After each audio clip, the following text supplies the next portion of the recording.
नमस्कार, एक बार फिर से आप सभी का स्वागत है। कांटे की टक्कर की शुरुआत हो चुकी है। पहले चरण का ये रण भीषण है और इस भीषण रण की तैयारी पर IBC 24 बीते कई दिनों से लगा हुआ था।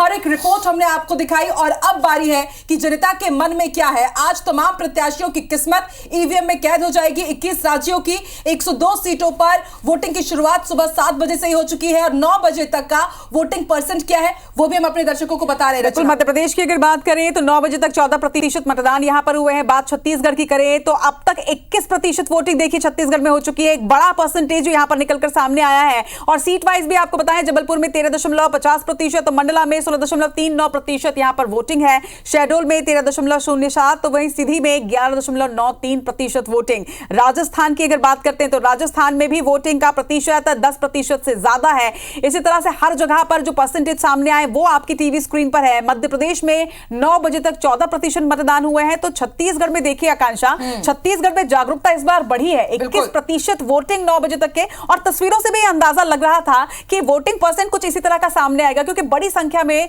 पोलिंग बूथ में जो लोग हैं वो नजर आ रहे थे। और आम जनता का परसेंटेज तो हम दिखा रहे हैं, लेकिन इसके साथ ही देखिए वो चेहरे भी दिखा रहे हैं, वो खास चेहरे जिन्होंने प्रचार प्रसार भी किया और जिन्होंने अब आज सबसे पहले अपनी जिम्मेदारी का निर्वहन किया है। रजनीकांत ने सबसे पहले जाकर वोट डाला है, साउथ के बड़े सुपरस्टार। और बहुत जरूरी हो जाता है इस तरह के चेहरे जब सवेरे सवेरे वोट करते हैं, क्योंकि इनको देखकर लोग भी जो है वो पहुंचते हैं। दूसरी तरफ राजस्थान के मुख्यमंत्री भजनलाल शर्मा ने भी अपना वोट डाला। बीजेपी नेता टी सौंदर्य राजन की तस्वीरें आप तीसरी तस्वीर देख रहे हैं। वही चौथी तस्वीर आप देखिए छत्तीसगढ़ में बस्तर लोकसभा सीट पे जहां चुनाव हो रहे हैं। बीजेपी के प्रदेश अध्यक्ष इसी क्षेत्र से आते हैं। आज सुबह उन्होंने भी अपना वोट डाला। किरण सिंहदेव ने अपना वोट डाल लिया है। वही पांचवी तस्वीर आप देख रहे हैं कांग्रेस सांसद की, विवेक तनखा की, जिन्होंने वोट डाल दिया है। इधर पुष्कर सिंह धामी उत्तराखंड के मुख्यमंत्री, इन्होंने भी अपना वोट कास्ट किया है। और 5-6 जगह की ये तस्वीरें आप तक पहुंचा रहे हैं। साथ ही हमने आपको वोटिंग परसेंटेज भी बताया कि कहां कहां पर वोट डाले गए और कितना परसेंट जो है वो वोटिंग अब तक हो चुकी है। और 6 तस्वीरें, ये और तस्वीर हम आपको दिखा रहे हैं। ये तमाम VIPs हैं जो आज अपने संसदीय क्षेत्र पहुंचे और वहां पर इन्होंने मताधिकार का उपयोग किया है। RSS प्रमुख मोहन भागवत ये नागपुर पहुंचे, यहां से नितिन गडकरी मैदान में है। के अन्नामलाई ये तमिलनाडु के BJP के प्रदेश अध्यक्ष है और कोयम्बटूर से इस बार चुनावी मैदान पर है। और इन्होंने दावा किया है कि इस बार तमिलनाडु में भाजपा जो कभी अपना खाता तक नहीं खोल पाई, इस बार डबल डिजिट में यहां पर सीट्स लेकर के आएगी। P चिदंबरम अपने बेटे कार्ति चिदंबरम के साथ पहुंचे, पूर्व केंद्रीय मंत्री है ये, और इन्होंने अपने मताधिकार का प्रयोग किया है। और चौथी तस्वीर आप देख रहे हैं छिंदवाड़ा से शिकारपुर पोलिंग बूथ पहुंचे कमलनाथ, पूर्व CM है मध्य प्रदेश के। इन्होंने सपरिवार नकुलनाथ, अपनी पत्नी अलकानाथ, अपनी बहू प्रियानाथ के साथ वोट कास्ट किया है। कांग्रेस प्रत्याशी बस्तर के कवासी लखमा अल सुबह ही पहुंच गए। जैसे ही मतदान की प्रक्रिया की शुरुआत हुई, कांग्रेस प्रत्याशी कवासी लखमा यहां पर पहुंचे और उन्होंने मतदान किया। और मोहन मरकाम कांग्रेस नेता, क्योंकि हमने आपको बताया है कि बस्तर लोकसभा सीट से एक से बढ़कर एक दिग्गज है, यहां पर बीजेपी के भी दिग्गजों की साख यहां पर दांव पर लगी हुई है और इसी तरह कांग्रेस के भी दिग्गजों की साख दांव पर लगी है। मोहन मरकाम भी यहां पर पहुंचे, उन्होंने मताधिकार का प्रयोग किया है। तो हमारे साथ हमारे पॉलिटिकल एनालिस्ट वरुण सखाजी भी जुड़े हुए हैं, आपसे चर्चा भी करेंगे वरुण जी। लेकिन कोंडागांव में वोटिंग की प्रक्रिया इस वक्त जारी है। सुबह से ही यहां पर मतदान केंद्रों में लंबी कतारें लगी हुई, जिसकी तस्वीर भी हमने आप तक पहुंचाई। बड़ी संख्या में वोटर्स यहां पर पहुंच रहे हैं। मतदान केंद्र का जायजा लिया है हमारे संवाददाता ने।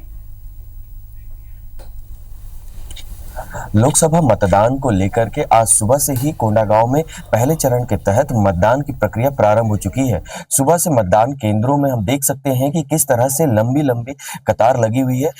इस कोंडागांव के इस वक्त हम बेलवा पदर के मतदान केंद्र में मौजूद हैं, जहां मतदाताओं में काफी उत्साह है, काफी लंबी लाइन लगी हुई है। पूर्व मंत्री मोहन मरकाम ने अपना मताधिकार का उपयोग किया है। वे हमेशा की तरह इस मतदान केंद्र में सबसे पहले पहुंचे और अपने मताधिकार का उपयोग किया। मतदान के बाद उन्होंने हमसे चर्चा करते हुए बताया कि उन्होंने अपने मताधिकार का प्रयोग किया है और उन्होंने ये भी कहा है कि कांग्रेस की सीट छत्तीसगढ़ में ज्यादा से ज्यादा आए, इसका पूरी पार्टी निरंतर प्रयास कर रही है।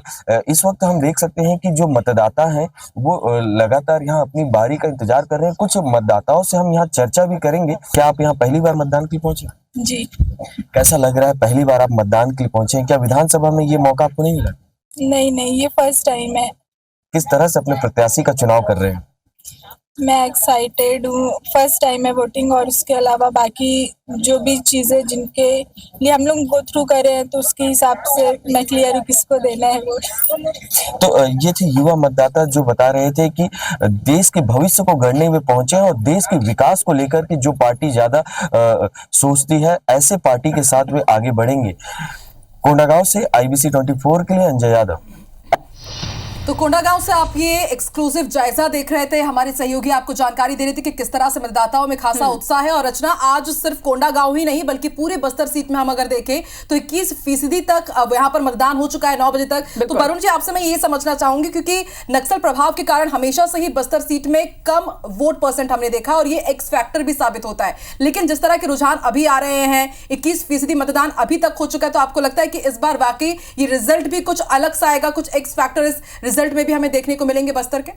बिल्कुल ये हो सकता है, क्योंकि बस्तर एक ऐसी लोकसभा सीट है जो बहुत ज़्यादा प्राकृतिक रूप से चुनौतीपूर्ण सीट है। आप इसमें चुनाव आयोग की तारीफ करनी चाहिए कि पिछले 15-20 साल के चुनावों में हम देखें तो हर बार उसने इस चुनौती को अपने ऊपर लिया है और उस चुनौती पर काबू पाने के लिए, उस चुनौती पर जीत पाने के लिए हर दम प्रयास किया है। जैसे आप देख रहे हैं कि 42 के करीब मतदान केंद्र ऐसे हैं जिनको रिलोकेटेड किया गया है। चूंकि कारण ये थे कि कई मतदान केंद्र बस्तर में ऐसे होते हैं जो एक नाले के उस पार है तो एक पहाड़ी के उस पार है, तो बहुत ज़्यादा टेरेन और बहुत ही दूर दराज के इलाकों वाला वो इलाका है। 42 मतदान केंद्रों पर हेलीकॉप्टर के ज़रिए उन्होंने जो है वोटिंग दलों को भेजा गया है और वहाँ पर वोटिंग कराई जा रही है। अभी आप देख रहे हैं बालाघाट से भी खबर में देख रहा था, बालाघाट के भी जो नक्सल इलाके हैं, मैं बालाघाट को इसलिए जोड़ रहा हूं क्योंकि ये पूरा एक रोड है इनका, नक्सल का मूवमेंट का। तो बालाघाट के भी जो नक्सल प्रभावित इलाके हैं उनमें 100% वोटिंग की खबर आ रही है। और बस्तर में भी इस बार जो है इन इलाकों में वोटिंग बढ़नी चाहिए, जो प्रयास किए गए हैं उसके कारण भी, और जो जागरूकता आई है उसके कारण भी, और जिस तरह से एंटी नक्सल मूवमेंट चल रहा है पिछले कुछ सालों से उसके कारण भी। आकांक्षा, देखिए वरुण जी, लेकिन पिछले बार की अगर हम बात करते हैं तो 2019 के चुनाव में कांग्रेस ने हालांकि यहां से जीत हासिल की थी, लेकिन 70% वोटिंग पिछली बार भी यहां पर हुई थी। तो 21% वोट को आप किस तरह से देखते हैं? क्या ये 70% वोटिंग को और क्रॉस कर पाएगा या फिर पिछले बार के मुकाबले में ये कम है? देखिए, बस्तर में इस समय का जो दौर है उस समय तेंदुपत्ता के लिए लोगों को जाने की आवश्यकता होती है। तो सुबह सुबह की जो वोटिंग फ्लो होता है किसी भी ट्राइबल एरिया में, वो एकदम से जो सब अपने अपने वोट दे करके अपने काम पर चले जाना चाहते हैं। अब ये वोटिंग फ्लो 12-1 बजे के बाद थोड़ा सा डाउन होगा, फिर शाम को सेकेंड हाफ में फिर बढ़ेगा। लेकिन चूंकि यहाँ 4 बजे तक वोटिंग है, 4 बजे तक लोग अपने अपने कामों में निकल जाते हैं और फिर वापसी में वोट करते हैं। बीच में 4-5 घंटे 3 घंटे हम देखेंगे कि यहाँ पर थोड़ा सा स्लो डाउन देखने को मिलेगा। एक और सवाल से मेरा बस्तर सीट से ही जुड़ा हुआ, क्योंकि हमने देखा है कि अभी कांकेर में ही जो मुठभेड़ हुई उसमें 29 नक्सलियों को मार गिराया गया और नक्सलियों का डर वाकई रहता है। क्योंकि IBC 24 ने कई ग्रामीणों से बात की, आज सुबह भी वो वहां पर पहुंचे तो उन्होंने कहा कि हाँ, हम काफी डरते हैं, लेकिन जिस तरह से नक्सली मुठभेड़ हुई उससे जरूर हमें प्रेरणा मिली कि अब हम सुरक्षित तरीके से जाकर के मतदान कर सकेंगे। तो क्या कांकेर मुठभेड़ का असर भी इस बार वोटिंग पर्सन में दिख सकता है कि थोड़ा बढ़े?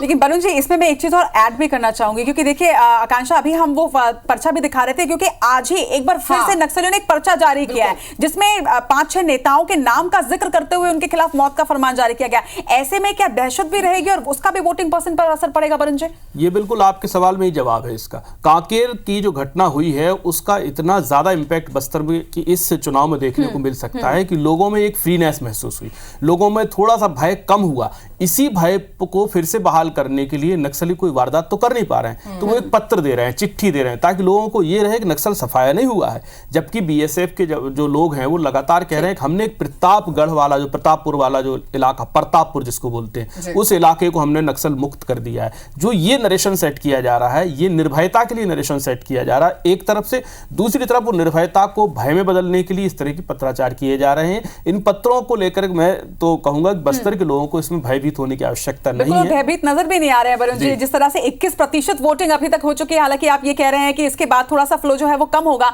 लेकिन जगदलपुर में मतदान को लेकर महिलाओं में बेहद उत्साह नजर आ रहा है। वो तस्वीरें भी आपको दिखाते हैं और हमारे संवाददाता लगातार वहां से जायजा भी ले रहे हैं, आपको तस्वीरें दिखाते हैं। तो बस्तर में चुनाव शुरू हो चुके हैं और आप देख सकते हैं कि सुबह से जो महिलाएं हैं वो कतार लगाकर इंतज़ार कर रही हैं। धीरे धीरे जो पुरुष की कतार है वो भी बड़ी होती जा रही है, लेकिन अब भी जिन भी मतदान केंद्रों में आप देख रहे हैं वहाँ पर महिलाओं की कतार सुबह से ही ज़्यादा है। उनसे ही जानने की कोशिश करते हैं कि सुबह से वो करीब बहुत से लोग ऐसे हैं जो 6 बजे से पहुँच गए हैं। कब से आए हैं मैडम आप? 6 बजे से। 6 बजे से पहुँच गए हैं, क्या वजह बताइए? जल्दी डालने के लिए। जल्दी? कोई खास वजह जल्दी पहुँचने की? पहले मतदान फिर कोई काम। फिर कोई काम। वाह वाह जी। जी सर, पहले वोटिंग करना है। जी, कितना महत्वपूर्ण लगता है, आप तो युवा हैं, ये चुनाव आपको लगता है कितने महत्वपूर्ण है? और ख़ासतौर पे लोकसभा के चुनाव के दौरान आप अगर अपने उम्मीदवार को चुनते हैं तो क्या बातें देखते हैं? सर, जो हम उम्मीदवार चुनेंगे वो हमारे लिए मतलब हमारे देश के लिए रहेंगे। अभी जो हम चुनेंगे हमारे लिए क्या काम करेंगे, हमारे पसंद के रहना चाहिए ना, इसलिए हम वोट डालने आए हैं। और मैं सभी से अनुरोध करूंगी जो टीवी देख रहे हैं अभी कि घर से आए और अपने पसंद का नेता चुने जिन्हें हम चाहते हैं कि वो केंद्र पे हों। इसलिए घर से निकले और वोट डालने जरूर आए। जी देते हैं। जी, कौन से मुद्दे होते हैं दिमाग में जब आप वोट डालते हैं और ख़ासतौर पर कोई अगर गृहिणी अगर वोट डालती है? सर देखिए, जैसा अभी हमारा देश का विकास हो रहा है, जिस गति से हो रहा है, तो वो समझ में आ रहा है कि हम लोगों को किस तरफ जाना है। तो और ख़ास तौर पे महिलाओं के लिए विशेष रूप से जैसे उज्ज्वला योजना, महतारी वंदन योजना, इस टाइप की जो योजनाएं जो अभी चालू हुई हैं महिलाओं के लिए, वो बहुत ज़्यादा हम लोगों को प्रोत्साहित कर रही है कि ये हमारी लाइन बता रही है कि हम लोग कितने एक्टिव हैं। के मुकाबले अब जो महिलाएं हैं वो ज़्यादा वोट देने समय से बहुत जागरूक हो गई हैं, समय का महत्व देती भी हैं, समझती है। घर परिवार का भी जिम्मेवारी रहता है, तो पहले ये वोट का जिम्मेवारी अदा कर लें, उसके बाद ही कुछ करते हैं। कौन से मुद्दे लगता है और कौन से काम जो लगता है ज़रूरी है आपको? महिला सुरक्षा। जी, महिला सुरक्षा सबसे बड़ा बहुत बड़े मुद्दा है। और बस्तर में लगता है कोई काम होना चाहिए ऐसा? फिलहाल हो ही रहा जो होना चाहिए, लेकिन थोड़ा महिला सुरक्षा पर ध्यान देना चाहिए।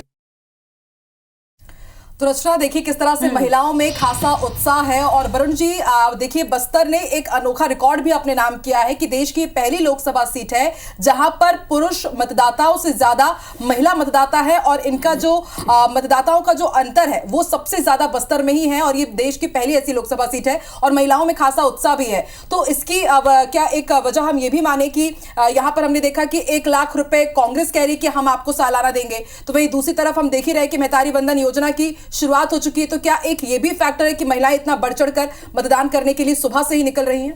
देखिए, मतदाता आकर्षित तो होता है लेकिन लालची नहीं होता है, ये देखना पड़ेगा।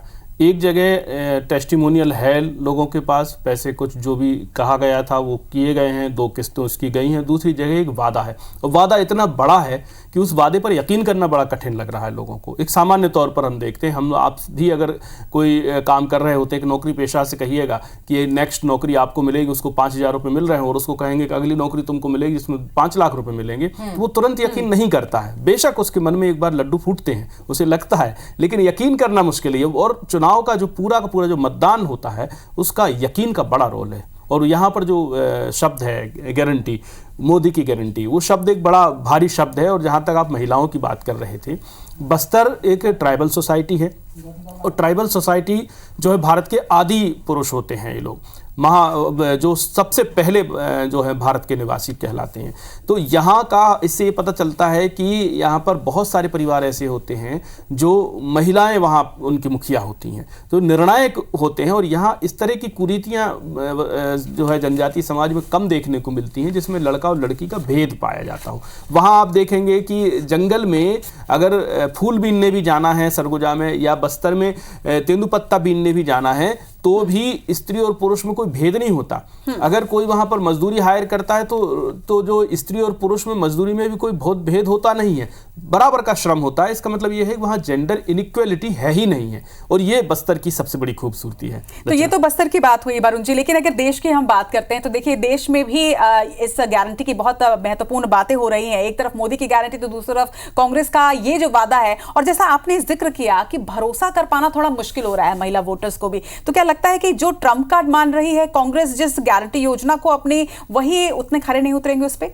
बेशक ट्रम्प कार्ड है वो, और उस पर लोगों का एक एतबार आएगा भी कुछ लोगों का।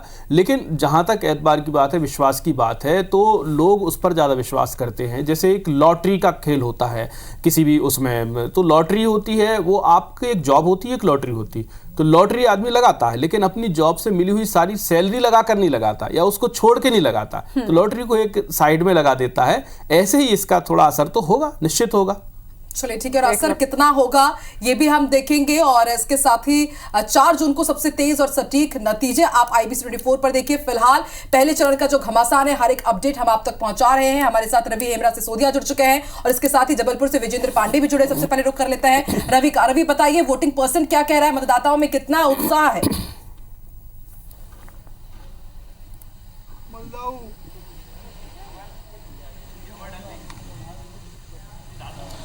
जी बिल्कुल, देखिए लोकतंत्र की जो सबसे खूबसूरत तस्वीर है वो आपको पहले मैं यहाँ पर दिखाता हूँ। आप देखेंगे कि जो सीनियर सिटीजन है वो यहाँ पर पहुँचे हैं, अपने मताधिकार का प्रयोग करने के लिए पहुँचे हैं। आइए उनसे बात करते हैं। बाबूजी, अभी ये देखिए वोट करके पहुँचे हैं, बता रहे हैं कि उन्होंने लोकतंत्र के महापर्व में अपनी आहुति दे दी है। लोगों से क्या अपील करेंगे, उनसे बात करेंगे, क्या कहना चाहेंगे बाबूजी आप? कहते हैं सब वोट डाला देश के हित के लिए, जिले के हित के लिए, प्रदेश के हित के लिए, गांव की सबसे बड़ी बात अपने परिवार के हित के लिए। बिल्कुल मतलब पर रुक रहे हैं। एक बहुत बड़ी बात देखिए उन्होंने कही है कि अभी फ़िलहाल वे स्वस्थ हालत में हैं, हालांकि इस स्थिति में वो आए हैं। तो अब एक आम व्यक्ति को सोचना चाहिए कि क्या वे अपने घरों से निकले और महत्वपूर्ण है आज का दिन, लोकतंत्र के इस महापर्व में अपनी आहुति डालें। क्योंकि अगर वे वोट डालने के लिए आए हैं तो आप पूरी तरीके से अगर स्वस्थ हैं तो आपको आना चाहिए और वोट डालना चाहिए। 13% से अधिक का मतदान जो है वो फ़िलहाल अभी अगर कहें तो शहडोल लोकसभा सीट पर हो चुका है। बड़ी संख्या में लोग जो आ रहे हैं, आपको पोलिंग बूथ का एक बार दिखा देता हूं यहाँ पर कि ये देखिए इस और भी पोलिंग बूथ है और यहाँ बड़ी संख्या में लोग जो हैं अब वो वोटिंग करते हुए आ रहे हैं। कुछ महिलाएं अगर आ रही हैं उनसे हम बात करने की कोशिश करते हैं। वोट डाले हैं, आप क्या कहेंगे, क्या प्राथमिकता है आपके जिले की? हो गए, सब कुछ मिलता भी है, उन्हीं से सब कुछ है जी। क्या लोग आप जीत के प्रति अपने चलिए, तो लगातार अलग अलग पोलिंग बूथ की और अलग अलग जगहों से आपको तस्वीरें दिखा रहे हैं। इस वक्त उत्तराखंड में स्वामी रामदेव ने अपना वोट कास्ट कर दिया, लेकिन इसके साथ ही लंबी कतारें आप देखिए, और ये लंबी कतारें इस तरफ इंगित कर रही हैं आकांक्षा कि इस बार वोटिंग पर्सन काफी हाई जाने वाला है। लोग काफी जागरूक नजर आ रहे हैं। कुछ देर पहले की ये तस्वीर भी उत्तराखंड की आप देख रहे हैं, बालकृष्ण के साथ स्वामी रामदेव ने अपना वोट यहाँ पर डाला है।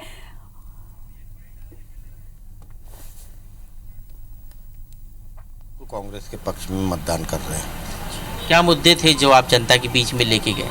देखिए, मेन मुद्दे तो यहाँ बेरोजगारी थी, और दूसरा जो इनका झूठ फरेब और जुमले, और डेवलपमेंट के नाम पे यहाँ काफ़ी चीज़ें होना बाकी था। जिस तरीके से दूसरे सांसदीय क्षेत्र में छिंदवाड़ा देख लिए, इंदौर के आसपास देख लीजिए, उस आधार पे हमारे ज़िले में और सिवनी ज़िले में कुछ भी विकास नहीं हुए हैं। तो वो सब मुद्दे थे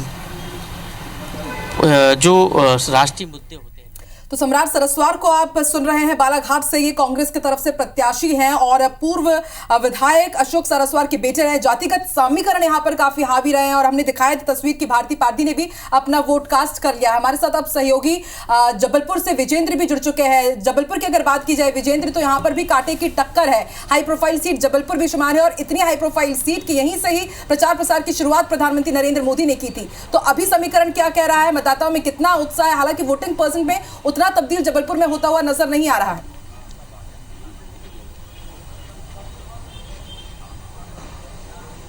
जी हाँ, देखिए शहरी विधानसभा सभाओं में हालांकि हमेशा से ही सुबह जो होता है पोलिंग परसेंटेज कुछ कम होता है, लेकिन फिर भी अगर जबलपुर का पोलिंग परसेंटेज सुबह शुरुआती 2 घंटों में देखा जाए तो 13.50% है, और 2019 के जो मतदान के आंकड़े हैं उससे कुछ ये बढ़ा हुआ है।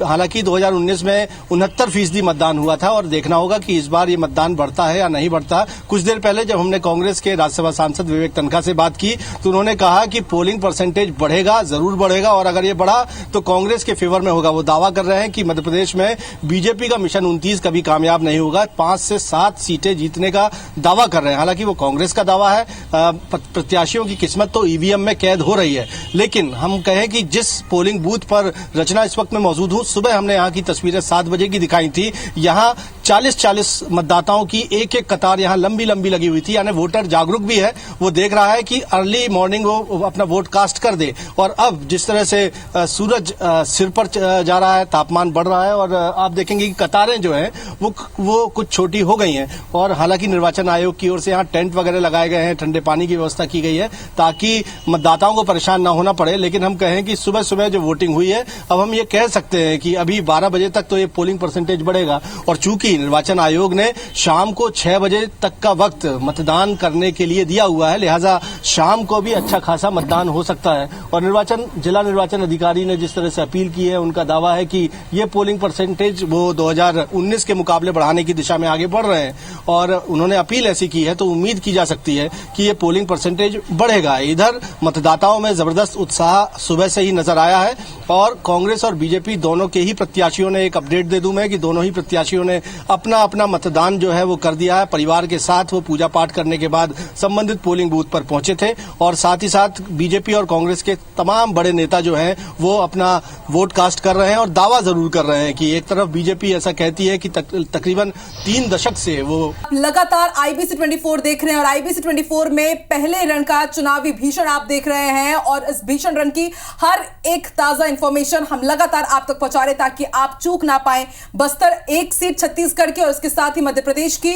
6 सीटों की हर एक जानकारी आप तक हम लगातार पहुंचा रहे हैं। बिल्कुल, इन 7 सीटों के साथ ही 21 राज्यों की 102 सीटों पर भी हमारी नजर है, कहां कौन मतदान कर रहा है, वो तमाम तस्वीरें जो है हम आपको दिखा रहे हैं। लेकिन इस वक्त जबलपुर सीट का रुख कर रहे हैं, स्पेशल एक्सक्लूसिव बातचीत विवेक तनखा के साथ हमारे संवाददाता विजेंद्र पांडे ने की है।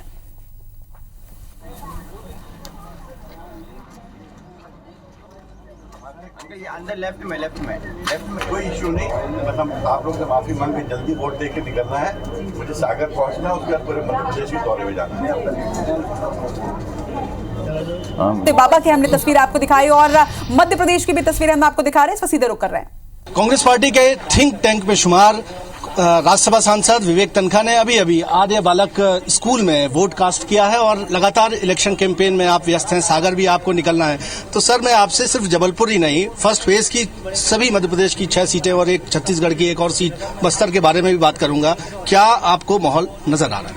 देखिए, सबसे पहले तो मैं अपने मतदाताओं को धन्यवाद देना चाहता हूं कि मैं सुबह सुबह यहाँ पहुंचा। अच्छी संख्या में मतदाता यहाँ मौजूद हैं। इसका मतलब लोगों को इस चुनाव में रुचि है। एक दूसरा, क्योंकि मैं जल्दी में था तो मैंने मतदाताओं से हाथ जोड़ के विनम्रता के साथ पूछा कि क्या मैं अपना वोट पहले डाल सकता हूं। सबकी अनुमति के साथ फिर मैं अंदर गया, और जब मैं अंदर गया तो मुझे एक ऐसा महसूस हुआ जैसे कि इस बैलेट बॉक्स के पीछे एक नई प्रजातंत्र, नई रोशनी का उधार हो रहा है। तो सर, पोलिंग परसेंटेज अगर बढ़ता है तो आपको यकीन है ये कांग्रेस के फेवर में होगा? निश्चित रूप से अगर पोलिंग परसेंटेज बढ़ेगा तो always it's a vote for change. BJP ने मिशन 29 वहां 400 पार का नारा दिया हुआ, आप किस तरह से इसे लेते हैं? और छिंदवाड़ा की जिस तरह से घेराबंदी की है, आपके कई बड़े नेता जो है यहाँ इलेक्शन कैंपेन में नहीं आ पाए। नहीं, उससे कोई फर्क नहीं पड़ता। नकुल नाथ जी मेरे ओपिनियन में बहुत अच्छे मतों से जीतेंगे, दिग्विजय जी राजगढ़ में बहुत अच्छे मतों से जीतेंगे, और मैं आपको निश्चित कर बोलना चाहता हूं, अगर 5-7 सीट का भी मध्य प्रदेश में इजाफा हुआ, मान के चलना देश की सरकार बदल रही है। जनादेश ईवीएम में जनता क्या कैद कर रही है? हालांकि वो कह रहे हैं कि यदि पोलिंग परसेंटेज बढ़ेगा तो निश्चित मान के चलिए कांग्रेस को एक फेवर जनता से मिलने जा रहा है। इसका अंजाम चुनाव परिणाम में देखने लायक होगा। कैमरामैन सतीश सराठे के साथ विजेंद्र पांडे, IBC 24 जबलपुर। राज्यसभा सांसद विवेक तनखा को आप सुन रहे थे, और रचना ने कहा कि अगर 5 से 6 सीट भी इस बार हम जीत जाते हैं मध्य प्रदेश की, तो यानी कि देश में बड़ा बदलाव होने वाला है। और जबलपुर सीट से इनके नाम की भी चर्चा हो रही थी, हालांकि इन्होंने मना किया, और उसके बाद दिनेश यादव ने यहां पर उन्हें प्रत्याशी बनाया गया। अब रुक कर लेते हैं नारायणपुर का संदीप शुक्ला हमारे साथ जुड़े हुए, एक्सक्लूसिव इंफॉर्मेशन इनके पास। देखिए, फिलहाल हम आकावेड़ा में खड़े हैं, आपको तस्वीरें दिखा रहे हैं, जो जंगल और पहाड़ी आप देख रहे हैं, इसके बाद से नक्सलियों का रेड कॉरिडोर शुरू शुरू होता है। और ये अति संवेदनशील मतदान केंद्र माना जाता है, एरिया अति संवेदनशील है। हेलीकॉप्टर से मतदान कर पोलिंग पार्टी यहाँ पर पहुंची है और काफी सुरक्षा है। आपको दिखाते हैं हम तस्वीरें, देखिए लाइव तस्वीरें हम दिखा रहे हैं एक्सक्लूसिव, और सिर्फ IBC 24 की टीम यहाँ पहुंची है। नक्सली आमतौर पर चेतावनी देके उन्होंने रखा हुआ है कि जिसके उंगली पे अगर स्याही दिखेगी तो उंगली काट दी जाएगी। और सबसे बड़ी बात रचना, पिछले जब विधानसभा चुनाव था, आपको बता दें 5 केंद्र थे, उसमें 2200 वोटर हैं टोटल, लेकिन पिछले बार सिर्फ 10% ही वोट पड़ा था। अभी लगभग आपको बता दें 10 बज चुका है, लेकिन 0.1% ही यहाँ पर मतदान हुआ है। 2200 वोटों में सिर्फ 22 लोगों ने इस पर वोट दिया है। तो अंदर की तस्वीरें हम आपको दिखाते हैं, पीठासीन अधिकारी होंगे, उनसे भी हम बात करेंगे। सर, तो हम एक बार यही अपील करेंगे आसपास के लोगों की काफ़ी सुरक्षा है, तो आप आइए वोट कीजिए, क्योंकि वोट करने के बाद ही आप अपना जनप्रतिनिधि चुन पाएंगे और व्यवस्था में बदलाव के आप भागीदार बनेंगे। जी बिल्कुल संदीप, तो नारायणपुर के उस पोलिंग बूथ में इस वक्त हमारे संवाददाता खड़े हैं, जहां पर देखिए कि 0.1% अभी तक वोटिंग हुई है। लेकिन इस खबर को दिखाने के साथ साथ हम IBC 24 की टीम आपसे अपील करते हैं कि वहां पर मतदान कर्मी मौजूद है, मतदान दल वहां पर पहुंचा हुआ है, मीडिया वहां पर पहुंची हुई है। आप भी किसी चीज से डरिए बिल्कुल भी मत। आप भी अगर उस क्षेत्र के हैं जहां की ये खबर है तो आप भी। बालाघाट में जो है सुबह से बड़ी संख्या में मतदाताओं की कतार लगी हुई है। ये बालाघाट का नज़ारा आप देख सकते हैं। बालाघाट वो क्षेत्र है जहां पर नक्सल प्रभावित क्षेत्र है, लेकिन बालाघाट जिले के कुछ विधानसभा, परासवाड़ा है, लांजी है, एक कुछ विधानसभा है जहां पर नक्सल प्रभावित है। लेकिन आप देख सकते हैं कि ये बालाघाट के मतदाताओं की जागरूकता, उनका उत्साह बता रहा है कि वो मतदान करने के लिए कितने जो है उत्साही है, कितने उत्साहित है और मतदान करने के लिए यहाँ पर पहुँचे। बड़ी बड़ी जो है पंक्तियाँ यहाँ पर जो है मतदान केंद्र पर बनी हुई हैं। इस जगह पर 4 मतदान केंद्र हैं और चारों मतदान केंद्र पर यही नज़ारा है, जहाँ बड़ी संख्या में लोग जो है मतदान करने के लिए पहुंच रहे हैं। और हमने आपको दिखाया कि किस तरह एक दुल्हन भी अपने मताधिकार का उपयोग करने के लिए पहुंची। उसके बाद जो है ये पंक्तियां जो है बालाघाट के मतदान केंद्रों का ये नज़ारा, बड़ी संख्या में महिलाएं, क्योंकि महिलाएं एक बड़ी ताकत है इस लोकतंत्र की। और ये जो 2024 का लोकसभा चुनाव है, ये जो है महिलाओं के लिए इसलिए भी ज़रूरी है क्योंकि इसके बाद जब लोकसभा चुनाव होगा तो जो महिलाओं को जो है संसद में जो आरक्षण बिल पास हुआ उसके आधार पर जो है संसद में स्थान मिलेगा। लेकिन उसके पहले ये 2024 का लोकसभा चुनाव और महिलाओं की जो है कतार आप देख सकते हो। और बड़ी संख्या में जो है बालाघाट में मतदान हो रहा है। हालांकि नक्सल प्रभावित जो क्षेत्र हैं वहाँ पर शाम 4 बजे तक मतदान होगा, बाकी पूरे संसदीय क्षेत्र में शाम 6 बजे तक मतदान होगा। तो बालाघाट का नज़ारा आपने देखा और लगातार हम अपने दर्शकों को बालाघाट से पल पल का अपडेट देते रहेंगे, दिखाते रहेंगे कि किस तरह बालाघाट की जनता अपने संसदीय क्षेत्र में एक योग्य सांसद को चुनने के लिए मतदान कर रही है। कैमरा पर्सन रमेश के साथ विवेक पटिया, IBC। बिल्कुल, तो बालाघाट से एक्सक्लूसिव रिपोर्ट यहाँ पर हमारे सहयोगी विवेक पटिया यहाँ पर दे रहे थे। और जैसा हमने आपको बताया, जैसा आकांक्षा भी जानकारी दे रही थी कि 7 सीटों पर हमारे 70 रिपोर्टर पल पल की अपडेट आप तक पहुंचा रहे हैं। 6 बजे से यह महा बुलेटिन जो है वो शुरू हो चुका है। लगातार हर सीट पर क्या समीकरण है और उसके साथ साथ किसने किसने वोट डाला है, ये भी तस्वीरें आप तक पहुंचा रहे हैं। केदार कश्यप ने इस वक्त वोट डाल दिया है। महेश कश्यप जो कि बीजेपी के प्रत्याशी हैं बस्तर लोकसभा सीट से, उन्होंने भी अपना वोट कास्ट कर दिया है। किन्होंने वोट डाला है अब तक, आम जनता की तस्वीर तो हम आप तक पहुंचा ही रहे हैं, लेकिन इसके साथ ही कौन से वीआईपी चेहरों ने, कौन से प्रत्याशियों ने अपना वोट डाल दिया, ये तस्वीरें भी आप देखिए। 21 राज्यों की 102 सीटों पर हर सीट पर जो प्रत्याशी हैं वो भी लगातार पहुंच रहे हैं वोट डालने के लिए और इसके साथ ही खास चेहरे पहुंच रहे हैं। ये वो नाम कमलेश्वर पटेल जिन्होंने अपना वोट डाल दिया है। कौन कौन वोट डाल चुके हैं ये आप देख रहे हैं। अगर आप भी बस्तर लोकसभा क्षेत्र या उस लोकसभा क्षेत्र से हैं जहां पर आपने भी वोट डाला है तो आप भी अपनी सेल्फी जो है वो हमें शेयर कर सकते हैं। इसके साथ ही आप एक्स हैंडल पर हमारे #सरकार ऑन IBC 24 के साथ भी अपनी फोटो जो है वो पोस्ट कर सकते हैं। बिल्कुल, विवेक बंटी साहू छिंदवाड़ा से बीजेपी के लोकसभा प्रत्याशी हैं, इन्होंने वोट कास्ट कर दिया है। इनके अपोजिट नकुल नाथ और भारती पारधी, आपको बता दें ये बालाघाट से प्रत्याशी है, पार्षद से लेकर के अब देखिए ये सांसद का चुनाव लड़ रही है। इससे समझा जा सकता है कि ढाल सिंह बिसेन जो बालाघाट के पूर्व सांसद रहे हैं, उनका टिकट काटकर इन्हें प्रत्याशी बनाया गया था। विवेक तनखा राज्यसभा सांसद है, इनका भी नाम जबलपुर सीट से आगे चल रहा था, इन्होंने भी वोट कास्ट कर दिया। आशीष दुबे बीजेपी के जबलपुर प्रत्याशी। और अब रुक कर लेते हैं डिप्टी CM अरुण साव कुछ कह रहे हैं मतदान को लेकर। 75 पार कहां हवा हुआ पता नहीं चला। तो ये भी कवासी लखमा जी का दावा पूरी तरह से निराधार है।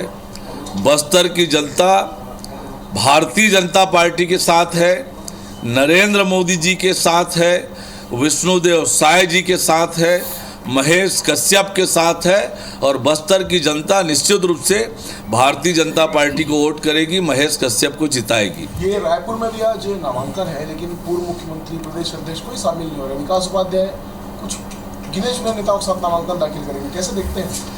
देखिए, आज जिस प्रकार से कांग्रेस के हालात हैं, कांग्रेस बिखर रही है, कांग्रेस पार्टी में भगदड़ मचा हुआ है। रोज सैकड़ों हजारों की संख्या में कांग्रेस छोड़कर भारतीय जनता पार्टी में शामिल हो रहे हैं। कांग्रेस की हालात खराब है और इसलिए छत्तीसगढ़ में कांग्रेस पार्टी शून्य में आउट होने वाली है। क्या ये लगातार जो आपके स्टार प्रचारकों के दौरे हो रहे हैं उसमें कांग्रेस का कमेंट है कि जहां कमजोर है वहां स्टार प्रचारकों का सहारा ले रहे हैं? प्रियंका गांधी राजनांदगांव आने वाली है, तो इसका मतलब ये हुआ राजनांदगांव कमजोर है। कांग्रेस पार्टी के तर्कों का ये क्या बोलते हैं इनको खुद को मालूम नहीं होता है। भारतीय जनता पार्टी के पास स्टार प्रचारकों की लंबी फहरिस्त है। आज भारतीय जनता पार्टी के नेताओं का जनता सुनना चाहती है, उनको नज़दीक से सुनना चाहती है, देखना चाहती है और हमारे कार्यकर्ताओं में उत्साह आता है, जनता में उत्साह आता है उन्हें सुनकर, नज़दीक से देखकर। और इसलिए हमारे पास जो स्टार प्रचारक हैं पूरे प्रदेश भर में आ रहे हैं और निश्चित रूप से उससे मिशन 11 जो 11 की 11 सीट जीतने का हमने लक्ष्य। चलिए, तो डिप्टी सीएम अरुण साव को इस वक्त हम सुन रहे थे और बिल्कुल आश्वस्त ये नजर आ रहे हैं कि इस बार 11 की 11 सीटें जो हैं वो छत्तीसगढ़ में बीजेपी जो है वो जीतने वाली है। इस वक्त सीधे रुक कर रहे हैं सीधी का, जहां से अभिषेक शर्मा हमारे साथ जुड़े हुए हैं। अभिषेक, ओवर टू यू।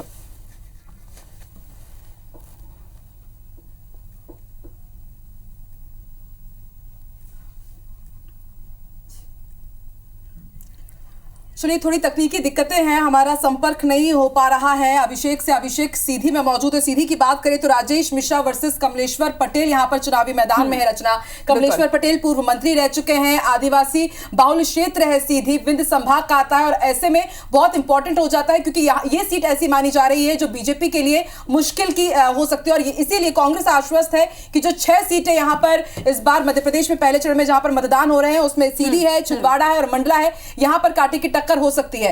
आपसे समझना चाहेंगे वरुण जी की छिंदवाड़ा है जहां पर नकुलनाथ वर्सेस विवेक बंटी साहू है, बात करें मंडला की और सीधी की, सीधी विंध्य संभाग में है और सीधी के बारे में कहा जा रहा है कि राजेश मिश्रा को उतना पसंद नहीं कर रहे बीजेपी नेता भी, उनके लिए रीति पाठक तक ने यहां पर प्रचार प्रसार नहीं किया था। तो क्या ये मुश्किलें बढ़ाने वाला हो सकता है राजेश मिश्रा के लिए? क्या कमलेश्वर पटेल जो कि आदिवासियों के बीच काफी लोकप्रिय है, तो वॉकओवर उन्हें मिल पाएगा क्या? वॉकओवर जैसी चीज़ तो खैर अभी के चुनाव में किसी के लिए भी कहना बहुत कठिन है क्योंकि मतदाता के मन में क्या है कोई नहीं बता सकता। वहाँ पर राजेश मिश्रा बिल्कुल बेशक नए कैंडिडेट हैं, रीति पाठक वहाँ से मौजूदा सांसद थी तो वो प्रदेश में चली गई हैं, विधानसभा का चुनाव लड़ा है उन्होंने, तो वहाँ ये स्थिति ज़रूर होती है जब भी एक मौजूदा सांसद का टिकट कटता है किसी भी कारण से और मौजूदा सांसद की पसंद का व्यक्ति नहीं आता है किसी भी कारण से, तो इस तरह के झंझावात वहाँ होते हैं। बेशक कमलेश्वर पटेल एक पुराने नेता हैं और जमे हुए नेता हैं और अपनी डायनेस्टी भी रखते हैं, वो वंशानुगत रूप से भी राजनीति में सक्रिय रहे हैं और बड़ा चेहरा वहाँ उस इलाके के हैं, तो उसका फ़ायदा उनको मिलता हुआ दिख सकता है, हो सकता है कि मिले। लेकिन मतदाता के मन में क्या बात है ये कहना बहुत कठिन है और सीधी एक ऐसी जटिल सीट है मध्य प्रदेश की जहाँ का एक बहुत बड़ा इलाका जो है जो कोल माइन इलाके में आता है, जहाँ पर बहुत बड़ी संख्या में लोग, जैसे छत्तीसगढ़ का कोरिया इलाका है, बहुत बड़ी संख्या में लोग जो हैं ऐसे लोग हैं जिनकी 2 एक पीढ़ियां बिहार से या उत्तर प्रदेश की पश्चिमी रोकना चाहूंगी बीजापुर से इस वक्त की बड़ी खबर अपने दर्शकों को बता दें। यूबी जेल सेल फट्टे से सीआरपीएफ का जवान घायल हो गया है, इस वक्त की बड़ी खबर। एक्सीडेंटली यूबी जेल का सेल फट गया और इस कारण एक जवान घायल हो गया है। तो एक्सीडेंटली ये यूबीजीएल जो है वो फटा है। घायल जवान का हालांकि प्राथमिक उपचार इस वक्त जारी है। आपको बता दें कि बेहतर इलाज के लिए माना जा रहा है कि हाया सेंटर रेफर किया जाएगा इस घायल जवान को। मतदान केंद्र की सुरक्षा में सीआरपीएफ का ये जवान तैनात था। हालांकि दर्शकों को बिल्कुल ये भी जानकारी दे दें कि घबराने वाली कोई स्थिति नहीं है, किसी तरह का कोई अटैक कहीं पर भी नहीं हुआ है। भूलवश ये यूबीजीएल फटा है। उसूर थाना क्षेत्र के गलगम इलाके की ये घटना है जहां पर सीआरपीएफ का जवान यूबीजीएल सेल फटने से घायल हुआ है, लेकिन भूलवश एक्सीडेंटली यूबीजीएल फटा है। किसी तरह का कोई अटैक, किसी तरह की कोई घबराने की बात बिल्कुल भी नहीं है। संतोष हमारे सहयोगी जो है बीजापुर से, वो इस वक्त हमारे साथ जुड़ रहे हैं। संतोष, आपसे जानकारी चाहेंगे क्या स्थिति इस वक्त घायल जवान की और इसके साथ ही बाकी अपडेट।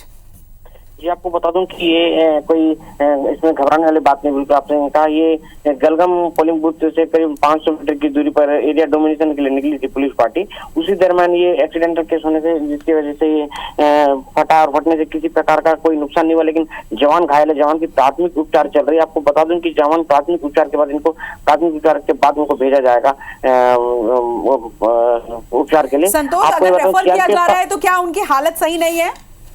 ये आपको बता दूं कि हालत खतरे से बाहर है, लेकिन प्राथमिक उपचार के बाद अच्छे उपचार के लिए उनको उच्च उपचार के लिए उनको भेजा जा रहा है। आपको बता दूं कि ये जो निकली थी सुरक्षा बल की तैनाती के बाद में उसूर थाना क्षेत्र का मामला है।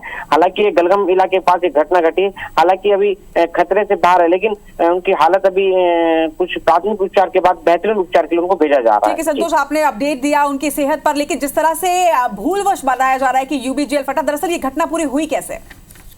जी आपको बता दूं कि ये जो एरिया है, हालांकि नक्सल प्रभावित एरिया माना जाता है गलगम इलाके को। ये गलगम इलाके में मतदान जो हो रहा है, इसके पहले विधानसभा में भी हुआ था वहाँ, और सुरक्षा की दृष्टि से पूरे चारों तरफ से सुरक्षा लगी हुई है। लेकिन दुर्घटनाओं से ये होने के कारण एक मामला सामने आ गया कि दुर्घटना होने के कारण एक इलाके में थोड़ा दहशत फैला जरूर था। लेकिन दुर्घटना के होने से ये जो है ये यूबीएलजी का जो है ये फटने से थोड़ा सा एक माहौल थोड़ा गर्मा गया है, जिसको लेकर भी प्राथमिक उपचार, हालांकि जवान जो घायल है उनका प्राथमिक उपचार जारी है। लेकिन ये एक तरह से नक्सल प्रभावित इलाका है, जहाँ पे इस प्रकार का कोई घटना हो जाता तो थोड़ा सा माहौल दहशत का बन जाता है। लेकिन दहशत बनने के कारण इलाके में थोड़ा सा मतदाताओं में एक माओवादियों के खिलाफ में या माओवादियों के जो बात आ जाती है, माओवादी इस प्रकार की घटना कर रहे हैं। लेकिन ये दुर्घटना जो हुई है ये किसी नक्सल प्रभावित इलाके में जरूर हुई है, लेकिन नक्सल इसमें कोई हाथ नहीं है, ये दुर्घटना वैसी हुई है। तमाम जानकारी के लिए संतोष आपका बहुत बहुत शुक्रिया। तो घबराने वाली कोई बात नहीं है। इस वक्त घायल जवान को रेफर किया जा रहा है। आपको बता दें कि एसपी जितेंद्र यादव ने भी इस घटना की पुष्टि की है कि भूलवश एक्सीडेंटली यूबीजीएल यहां पर फटा है। तो बस्तर में जितने भी पोलिंग बूथ हैं, 1000 से ज्यादा पोलिंग बूथ की तस्वीरें जो हैं वो लगातार आप तक पहुंचा रहे हैं। लगातार यहाँ के वोटिंग परसेंट भी हमने आपको बताया 21% अब तक वोटिंग परसेंट बस्तर में पहुंच चुका है। और बस्तर लोकसभा क्षेत्र के तमाम दर्शकों से भी हम यही अपील करते हैं कि आप भी अपने घरों से निकलिए और अपनी जिम्मेदारी निभाइए। वैसे 21 राज्यों की 102 सीटों पर चुनाव हो रहे हैं, जिसमें मध्य प्रदेश, छत्तीसगढ़ पे तो हमारी नजर है, लेकिन इसके साथ ही आपको यह भी बता दें कि उत्तर प्रदेश की 8 सीटों पर भी चुनाव हो रहे हैं। और इन 8 सीटों में वरुण जी, सहारनपुर, रामपुर, पीलीभीत और मुजफ्फरनगर जो है वो बड़ी महत्वपूर्ण सीट हो जाती है। यहाँ पे मुकाबला भी बड़ा रोचक है। क्या लगता है 8 सीटों पे समीकरण आप कैसे देख रहे हैं?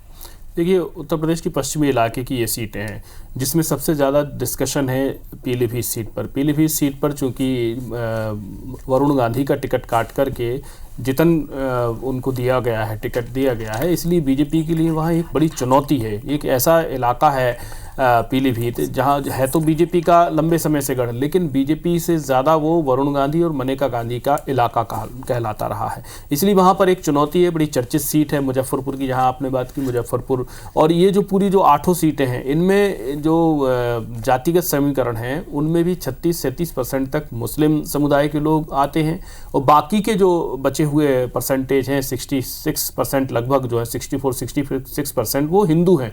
लेकिन इनमें जातियों का विभाजन बहुत ज़्यादा, जाट डोमिनेटिंग इलाका है। और उत्तर प्रदेश में भारतीय जनता पार्टी के लिए ये एक बड़ी श्री गणेश ओपनिंग इसमें बीजेपी चाहती है, क्योंकि ये एक प्रेस्टिजियस सीटें हैं और अगर यहाँ से इसकी ओपनिंग अच्छी होती है तो आगे चल कर के सीटों में थोड़ा सा इसका असर दिखाई देगा।